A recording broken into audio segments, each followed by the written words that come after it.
I'm not an academic or a politician, which may mean precarious things career-wise, but it means at least I don't have to ever be politically correct, and I hope I won't be today.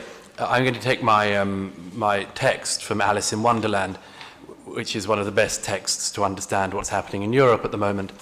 And you'll all remember the conversation between Alice and the White Queen, when the White Queen tries to urge Alice to practice thinking of impossible things. And Alice says, one can't think of impossible things. And the White Queen says, nonsense. When I was your age, I used to spend at least half an hour a morning thinking impossible things. Why, I used to be able to think of at least 6 impossible things before breakfast. Well, Europeans are expected to think far more than 6 impossible things before breakfast these days, and I could be here all day if I wanted to list all of the impossible things that you and I are expected to believe. But let me just go over 4 of the impossible things which we're meant to believe, and I'll do them as briefly as I can. The first of the impossible things which we're asked to believe is that Islam is a peaceful religion. It's very evidently not. No religion is entirely peaceful, but Islam is especially not peaceful. We are, of course, always reminded that there is a problem of authority within Islam, and that is certainly true. But it also means that the sources matter even more than those of any other religion, because it means that the source is what you have to go on. It means that the source will most likely always trump any organization or any individual who claims to speak for the religion more than the sources. That's why, as the professor said at the beginning, the life of Muhammad is so important if one is going to understand this. And as the professor said, when Muhammad was weak, he was more generous. When he was strong, that generosity palpably, visibly declined somewhat. And we see a similar thing in the world today, and we see a similar thing, I would argue, not only in Islamic societies, but within Islamic communities in European societies. When Islam is in a minority, it speaks a very great deal about minority rights.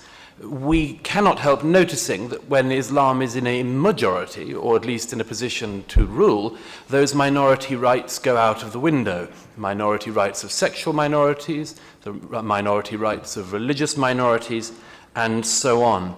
The problem, which this boils down to, I'll be as brief as possible on it, is that Europeans cannot accept the fact that what ISIS and other terrorists do is very obviously the worst possible interpretation of Islam. It is obviously the worst possible interpretation of Islam for Muslims worldwide, and it is obviously the very worst version of Islam possible for non-Muslims worldwide. Nevertheless, it is a plausible interpretation of the texts in front of them and the tradition from which they come. And if you doubt that, I would urge you to consider one particular source, which if there is an authority within the Muslim world you might turn to, and that is the University of Al-Azhar in Cairo. And I'm very sorry that both the Egyptian ambassador and also our friend from the Fatwa Council are absent now. But if you look at what happened last December, a year ago, a young Jordanian pilot shot down over ISIS-controlled territory. And you'll remember that he was burned alive brutally by the maniacs of ISIS. That young man was a Muslim himself, and the people of ISIS claimed to be acting in the name of Islam as well. Al-Azhar in Cairo had an extraordinary debate about this, one aspect of which was this, that the senior clerics said that what had happened should be punished, that the people who did that and burned that brave young Muslim Jordanian pilot should be punished. They should be punished, incidentally, by either being crucified or by having alternate legs and arms cut off. This was because they had broken the Islamic prohibition on the desecration of a body. You might think that crucifixion somewhat broke that prohibition as well. But they also said, very strikingly, that the thing to bear in mind about ISIS was that they were indeed terrorists, they were indeed extremists, but, quote, not to be described as heretics. Just a couple of days ago, one of very distinguished scholars, graduates of Al-Azhar, Sheikh Mohammed Abdullah Nasra, gave a televised interview in which he was asked why Al-Azhar is in the habit of denouncing secular thinkers as un-Islamic, but refuses to denounce the Islamic State as un-Islamic. And Sheikh Nasrallah said, quote, Al-Azhar can't condemn the Islamic State as un-Islamic. The Islamic State is a byproduct of Al-Azhar's programs. So how can Al-Azhar denounce itself as un-Islamic? This, I simply present it as, is a very significant problem. Nevertheless, we are invited to believe the impossible and to believe every day before breakfast that Islam is a religion of peace and that there's nothing else to see. The second thing we're invited to believe that is obviously impossible is that multiculturalism works. Now, it's a very striking thing that 5 years ago, as Daniel Johnson referred to, Angela Merkel said that multiculturalism had failed. 4 years ago, President Sarkozy and Prime Minister Cameron also said that multiculturalism had failed. Yet we as Europeans are invited to believe that when migration was at a relative low point, multiculturalism had failed, whereas when migration was at such a historic high as it currently is, it could possibly work. This is a very impossible thing to believe. We're also invited to believe that the numbers don't matter, that the quantity of people coming in would not in any way particularly affect your society. There is a figure that I can't help trotting out on such occasions when I hear such things. We are often told in Britain, and I know across Europe people are told, that we are all migrant societies. This is not true. It is a bit of casuistry we've been invited to engage in. But it is true that we have had immigration throughout our history. But if you consider that the largest migration that people still speak about in Britain over recent centuries was 4 centuries ago when in 1683, in the aftermath of 1683, more than 50,000 Huguenots, French Protestants, came to the United Kingdom. Such a large migration that people still talk about it. From 1997 onwards, 50,000 immigrants was about 6 weeks of average immigration into the UK. So the numbers clearly do matter in some way, and they obviously matter as well because of a density question. Nobody in any of our countries has worked out what to do about, as it were, dispersing people who arrive in such large numbers.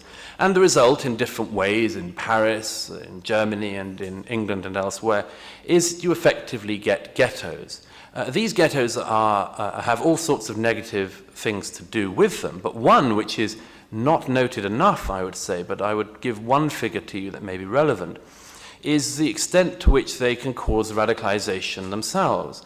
If you go through the figures that my think tank has produced, from every single person convicted, not suspected, but convicted of terrorism-related offences in the UK, 9 out of 10 of those people who have been convicted of Islamic terrorism offences come from areas where the population is between 25 and 50% Muslim. That is around 7 to 10 times the national average. That is not a coincidence. It is a byproduct of a density of population. We're also, the fourth impossible thing we're invited to believe is that the identity of immigrants into our societies does not matter. Now, in the UK, in the wake of the atrocities in January in Paris, a poll was conducted of British Muslims, which found that 27% of British Muslims had some sympathy with the people who had gone into the offices of Charlie Hebdo and massacred 10 journalists and 2 policemen. They had some sympathy with that. Now, when I was in Denmark a few months ago speaking at the Parliament for the 10th anniversary of the Danish cartoons affair, I was very struck by speaking to a Danish politician who said that she didn't want any more Muslim immigrants in Denmark. And I said, are you sure, that's a somewhat clear, but arguably too clear policy? She said, no, why should we? Because for every 100 immigrants we bring in, there will be at least 70 who don't believe we should publish cartoons and want to limit what we say and speak about and what we publish in our newspapers. And it's a difficult argument to refute. Angela Merkel, I gather, in recent days has been in touch with the Israeli government to try to find out how the Israelis have absorbed so many people into their society so successfully in recent decades. Of course, one of the reasons why they've been able to do that is because the people coming to Israel are Jewish. It may well come as a great shock to Angela Merkel that the 1 million people she's let into her country this year are not all German Lutherans. But if you believe, as most people do now, that there is at least a proportion of this community, and we must always remember only a proportion, not a majority, but a proportion of this community that is a problem. Let's go to the lowest possible proportion. Let's pretend that only 1% of that community has any bad ideas or bad intent towards our society. Let's just pretend 1%. Nobody can tell us why 1% of, say, 2 million people is a problem, but 1% of 4 million or 5 million people is not. This is an impossible thing. So we're asked to fib ourselves. We console ourselves with lies. We have been in Europe rewriting, among other things, our past. At any historical discussion now, anywhere in Europe, there is always somebody who raises, quite often, quite a lot of people who raise, for instance, the issue of the Islamic Neoplatonists, a very interesting corner of history. But this now bears an unbelievable load historically. People argue that the Islamic Neoplatonists are what we owe our entire civilization to, that we would be in the Dark Ages if it weren't for the Islamic Neoplatonists. At a recent event at the European Parliament I was speaking at, one of the members of the European Commission waved a copy of a book called 1001 Islamic Inventions. This, he doesn't know, is an act of dawah by the Muslim Brotherhood. But in any case, he waved this book, 1001 Islamic Inventions, which has toured the world, went even to the Science Museum in Britain, the exhibition of the book, and it's entirely fictional. But it's consoling to us. It says that Islam invented almost everything in the world. It invented cities, it invented agriculture, it invented free thought. It even says at one point that Muhammad invented the toothbrush. I'm never quite sure why they need to throw that one in. But it basically says it rewrites our societies. It rewrites our societies in an Islamic slant so that we actually owe our society to Islam. This is a lie we tell ourselves simply in order to try to get by in the situation created for us by our politicians.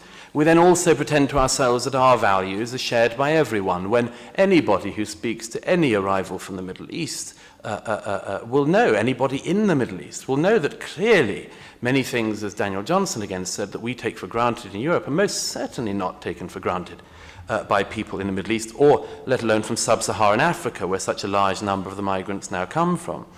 But we also fib ourselves by trying to change our present. One of the bits of casuistry which a lot of particularly secular thinkers do at the moment is to say after, for instance, a terrorist assault like that in Paris the other week, that the response must be that we abandon all faith schools, for instance. That in response to a terrorist atrocity we must attack all religion, or deracinate a religious identity from the religious square. This is a very perverse way of ignoring a problem. It means that after somebody goes into a theatre in Paris with Kalashnikovs and suicide belts, you should shut Anglican state schools in the UK. This makes absolutely no sense. It makes no sense to strip ourselves of our own identity in response to a clear terrorist threat. The other option, of course, is that we give up some of our rights. I was disturbed to hear the references earlier to Charlie Hebdo and the references to these cartoons as abusive and primitive. Abusive and primitive cartoons are something that published every single day in all of the press. I'm sure that your Prime Minister here can tell us something about abusive cartoons. Certainly the Prime Ministers in France, Britain and elsewhere can. Abusive cartoons and abusive speech is protected, it is a right, it is something we can do, partly because such speech is often correct. But we volunteer to give up a bit of that. We will, for instance, critique all religions bravely, but not Islam. This is a very great mistake. And the other thing we do, of course, is that we give excuses to the extremists which they never even asked for. Somebody referred earlier to the risk of a lack of opportunity. Take the Zarnaev brothers, the two brothers originally from Dagestan who went to America with their family 20 years ago. They were given absolutely everything as asylum seekers and as refugees by America. They were given their education, they were given their housing, they were given allowances, they went to university, but they put bombs at the finish line of the Boston Marathon. There was no lack of opportunity, no lack of generosity, no cold-heartedness. It was something quite different. I'm going to wrap up by saying that, by the way, not a day goes by where you can't also at least have a grim laugh about this. Today it was provided once again by Saudi Arabia. The Saudi Defense Minister, Mohammed bin Salman, this morning announced a 34-country anti-terror coalition that he was helping to put together. And he announced this, it's very unclear what it actually consists of. He announced this by saying, quote, "Currently every Muslim country is fighting terrorism individually, so coordinating is very important." It really does require a heart of stone not to laugh.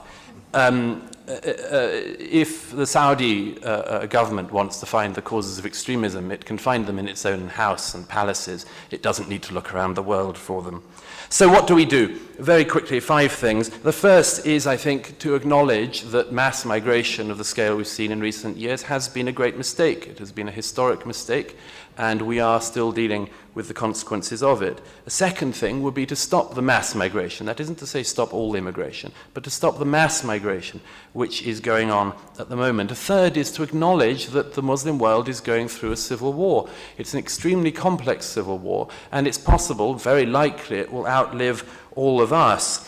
But therefore, it's very important that we try to any extent we can, protect ourselves from it, to shield ourselves from it, and to try to hold it off in order that our own societies do not become completely absorbed by that civil war. We try to absorb, fourthly, those people who are already here, and fifthly, we try, as somebody said earlier, to reconstruct our own societies. After decades of deconstruction from the academies and elsewhere, to reconstruct our societies. And to say we do not have to rewrite our past and our present. We do not have to be made to think impossible things. There are many, many things which we should be thinking about, and many, many good things we have that we would like to keep them, and that there is nothing wrong about saying so. Thank you.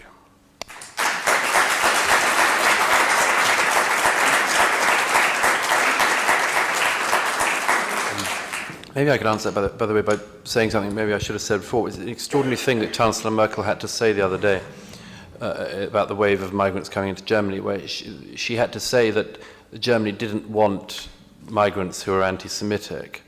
It's quite amazing that you wait till this stage to say we don't need more anti-Semites in Germany, a country which has not been unbothered by this phenomenon historically.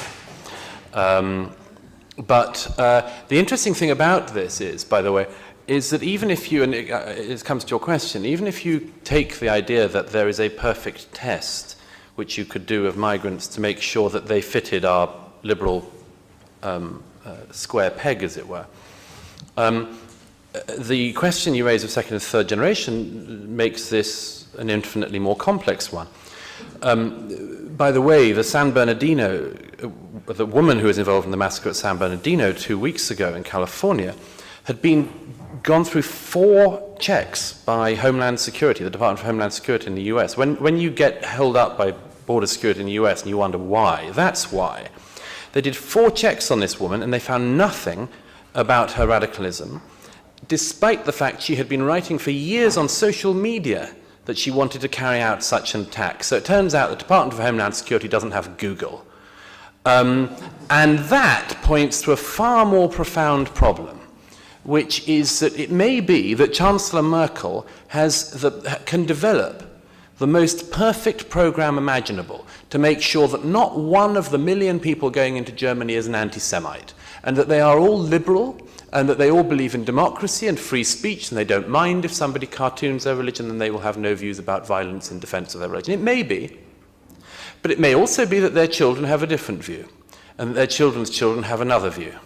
And that is the problem that we are all going to confront for the rest of our lives, and our children's children are going to confront for the rest of their lives because of this stupid historical mistake. Because it may be the case that, as it was in Britain and other countries in Europe, that the first generation came to our countries in order to escape Islamic law, and that then their grandchildren end up perpetuating the idea that Islamic law could solve their problems. The very thing that their antecedents fled from becomes the thing they then urge on the country they're in. And this is a problem which is there are no simple solutions to it. I have to say, there are no simple solutions to it. It is going to be a security problem, a massive security problem. It is going to be a massive integration problem. We will probably have to accept the fact that large proportions of our societies will not believe in our societies. That is the result of a policy that Frau Merkel and Sarkozy and many others have created, but we will all have to live with it. And there is no simple solution to it. And they do not have one. They do not have a solution to it. They have given us a problem with no solution. Could I just say a few words too?